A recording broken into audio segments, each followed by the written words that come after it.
அடுத்தபடியாக முன்னாள் அமைச்சர் புதுக்கோட்டை வடக்கு மாவட்ட கழக செயலாளர் சகோதரர் சி விஜயபாஸ்கர் அவர்களை கண்டன உரையாற்ற அன்புடன் அழைக்கின்றோம்.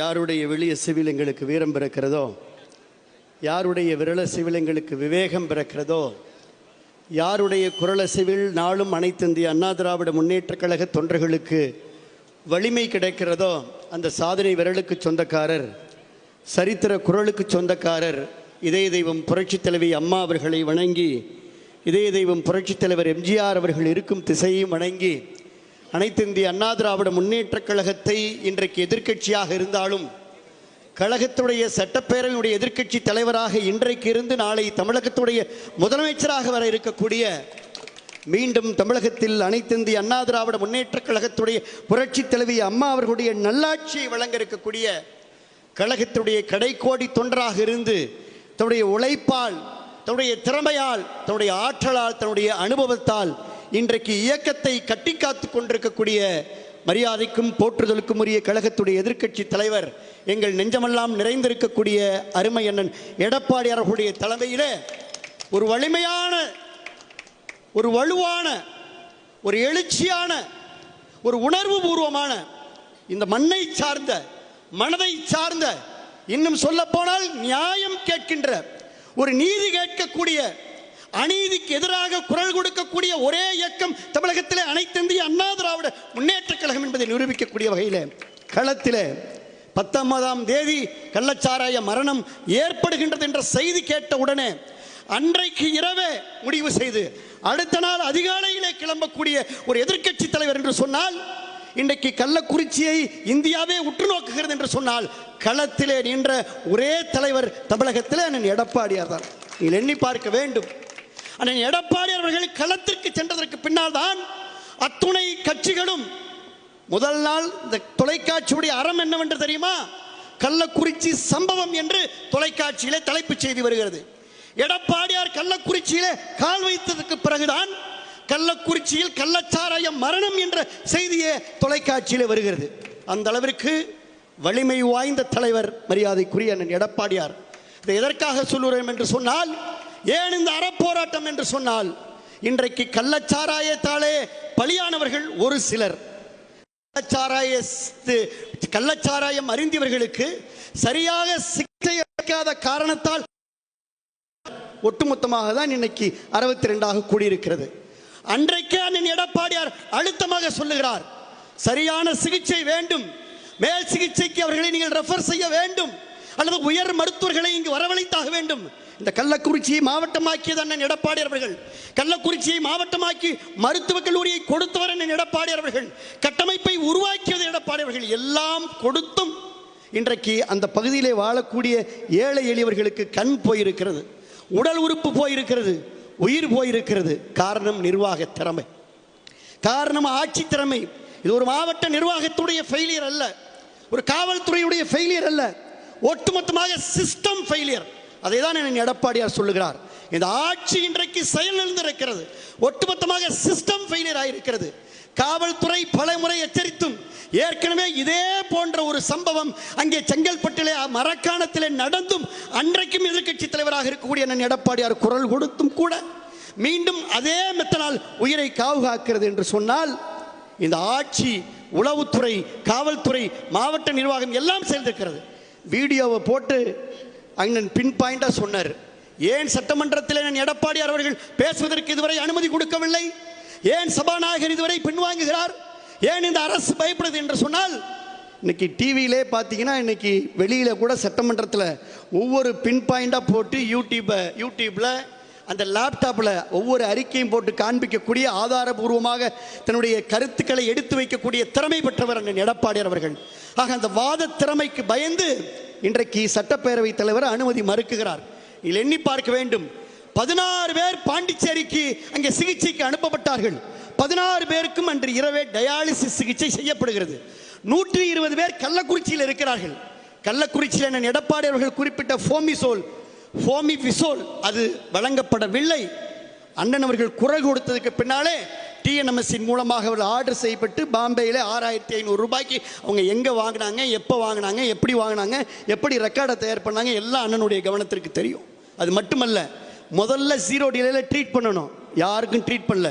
வெறும் 3 பேருக்கு மட்டும்தான் அன்றைக்கு 120 பேரில் வெறும் 3 பேருக்கு டயாலிசிஸ் சிகிச்சை செய்யப்பட்டது. அண்ணன் அவர்கள் ஒட்டுமொத்தமாக அங்கே டயாலிசிஸ் கருவிகளை வாங்கி கொடுத்தார்கள். பாண்டிச்சேரியில் 16 பேரை ஷிப் பண்ணுறாங்க. 16 பேருக்கும் டயாலிசிஸ் சிகிச்சை. நீங்கள் யாரை வேண்டுமானாலும் கேட்டு பாருங்கள், யூடியூப்பில் நீங்களே போட்டு பாருங்கள், கூகுளில் நீங்களே சர்ச் பண்ணி பாருங்கள். இந்த ஃபர்ஸ்ட் லைன் ஆஃப் ஆன்டிடோட், அது அண்ணா அழகாக சொன்னார், இந்த first line of antidote is fomepizole. அந்த மருந்து வழங்கப்படவில்லை. ஒரு எதிர்க்கட்சி, பிரதான எதிர்க்கட்சியுடைய தலைவர் இது தமிழகத்தில் மீடியா மூலமாக குரல் கொடுக்கின்ற வரை சரியான சிகிச்சை வழங்கப்படவில்லை. தாமதமான சிகிச்சை அங்கே உயிர் பலியாகிவிட்டது. அங்கே எல்லோரும் பதறுகிறார்கள். அந்த எடப்பாடியை பார்த்த உடனே கதறுகிறார்கள், அழுகிறார்கள். ஒரு பச்சிலம் குழந்தை தன்னுடைய இறந்த தாயின் மீது அழுகிறது. தாயும் இல்லை, தந்தையும் இல்லை. அந்த குழந்தையை அதிமுக தத்தெடுக்கும் என்ற முதல் அறிவிப்பை மரியாதைக்குரிய எடப்பாடியார் வெளியிட்டார்கள். அதற்கு பின்னால் தான் திராவிட முன்னேற்ற கழகத்துடைய அரசு விழித்துக் கொள்கிறீங்க. எண்ணி பார்க்க வேண்டும். 1 2 10 20 30 40 62 மரணங்களை தொட்டிருக்கிறது. நம்முடைய ஒரு உயிரை காப்பாற்றுவதற்கு அதிமுகவுடைய ஆட்சியில எப்படி துடித்தோம், எப்படி போராடினோம், எத்தனை போராட்டங்களை முன்னெடுத்தார்கள் இந்த ஆட்சியின் மீது குற்றங்களை சொல்ல. ஆனால் இன்றைக்கு ஒட்டுமொத்தமாக அண்ணன் அவர்கள் கேட்டார்களே, ஏன் விக்கிரவாண்டி தேர்தலில் 10 அமைச்சர் 20 அமைச்சர்களை பட்டியலிட முடிகின்ற திராவிட முன்னேற்ற கழகத்துடைய அரசு ஏன் செவிசாய்க்கவில்லை? நம்முடைய அதிமுகவுடைய சட்டமன்ற உறுப்பினர் அன்பு சோழர் செந்தில்குமார் ஒரு அழகான கவனத்தீர்ப்பு தீர்மானத்தை கொண்டு வந்திருக்கிறார். 6 மாசத்திற்கு முன்னதாகவே கள்ளக்குறிச்சி கடைவீதியில கள்ளச்சாராயம் விற்கப்படுவது குறித்து விவாதிக்க வேண்டும் என்று அவர் எழுதுகிறார். அண்ணன் எடப்பாடியார் எதிர்க்கட்சி தலைவர் என்ற முறையில் கையொப்பமிடுகிறார். அந்த அறிக்கை சபாநாயகருக்கு செல்கிறது. எந்த துறையில? முதலமைச்சருடைய துறையில விவாதிக்க வேண்டும் என்று, முதலமைச்சர் துறையில விவாதிக்க வேண்டும் என்று சொன்னால் சட்டப்பேரவைத் தலைவர் சபாநாயகர்கிட்ட மனு கொடுக்கணும். இங்க முன்னாள் சபாநாயகர் இருக்கிறாரு, குரலாளர் இருக்கிறாங்க. ஆக அந்த செந்தில்குமார் அவர்கள் கொடுத்த அந்த தீர்மானத்தில் அண்ணன் எடப்பாடியார் கையொப்பமிட்ட அந்த தீர்மானத்தை விவாதத்திற்கு எடுத்திருந்தால் இன்றைக்கு இது போன்று மேடை அமைத்து பேசக்கூடிய நிலை இந்த அரசுக்கு ஏற்பட்டிருக்குமா? நாங்கள் கேட்கின்ற கேள்விக்கு பதில் சொல்ல வேண்டும். ஒருவேளை விவாதத்திற்கு எடுக்கப்பட்டிருந்தால் நிச்சயமாக இந்த மரணம் தடுக்கப்பட்டிருக்கும். ஆக விவாதத்திற்கு எடுக்கப்படவில்லை. அதிமுகவுடைய குரல்வளை நெரிக்கப்பட்டிருக்கிறது, ஜனநாயகத்துடைய குரல்வளை நெரிக்கப்பட்டிருக்கிறது. அதற்காக தான் அண்ணன் எடப்பாடியார் அதிமுகவுடைய சார்பில் சிபிஐ விசாரணை வேண்டும் என்று கேட்கிறார். பாண்டிச்சேரி சம்பந்தப்பட்டிருக்கிறது, 2 மாநிலங்கள் சம்பந்தப்பட்டிருக்கிறது, மரக்காணம் சம்பந்தப்பட்டிருக்கிறது, செங்கல்பட்டு சம்பந்தப்பட்டிருக்கிறது, கள்ளக்குறிச்சி சம்பந்தப்பட்டிருக்கிறது, விழுப்புரம் சம்பந்தப்பட்டிருக்கிறது, சென்னையில் தாம்பரம் சம்பந்தப்பட்டிருக்கிறது என்று சொன்னால் ஏற்கனவே சிபிசிஐடி விசாரணையினுடைய அவுட்கம் என்ன? What is the result of CBCID enquiry? சிபிசிஐடியுடைய என்கொயரியுடைய அவுட்கம் என்ன? இதுவரை சொல்லப்படவில்லை, இதுவரை அறிவிக்கப்படவில்லை, இதுவரை வெள்ளை அறிக்கை இல்லை. ஆக எல்லாமே தாமதம். தடுக்க தவறியது திராவிட முன்னேற்ற கழக அரசு, விட்டது திராவிட முன்னேற்ற கழகத்தை சார்ந்தவர்கள், துணை நின்றது திராவிட முன்னேற்ற கழகத்தை சார்ந்தவர்கள், சம்பந்தப்பட்டவர்கள் திமுகவுடைய கவுன்சிலர்கள், தடுக்க தவறியது திமுகவுடைய காவல்துறை, அதை மறைக்க பார்த்தது மாவட்ட ஆட்சித்தலைவர். மாவட்ட ஆட்சித்தலைவர் முழுக்க முழுக்க முழுக்க முழுக்க முழுக்க இந்த சாவுக்கு காரணம். முதலாக ஒருவன் அறிந்துவிட்டு மருத்துவமனையில் இறக்கின்ற பொழுது இந்த சாவு கள்ளச்சாராயத்திலே அல்ல என்று பகிரங்கமாக இந்த அரசிற்கு முட்டுக் கொடுத்த அந்த ஆட்சித்தலைவர் எங்கே? அதற்காக தான் சிபிஐ விசாரணை கேட்கிறோம்.